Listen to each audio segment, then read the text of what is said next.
جموں و کشمیر کے کلگام اور پلوامہ اضلاع میں گزشتہ 24 گھنٹوں کے دوران سیکیورٹی فورسز کے ساتھ 3 الگ الگ مقابلوں میں 5 دہشت گرد ہلاک ہو گئے۔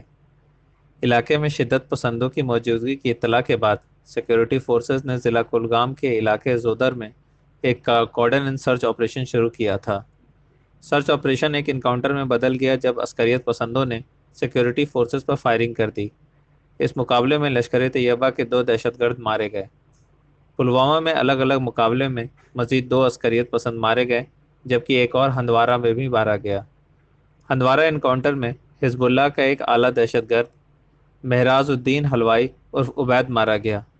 اب تک پچھلے 24 گھنٹوں کے دوران 3 الگ الگ مقابلوں میں 5 شدت پسند ہلاک ہو چکے ہیں۔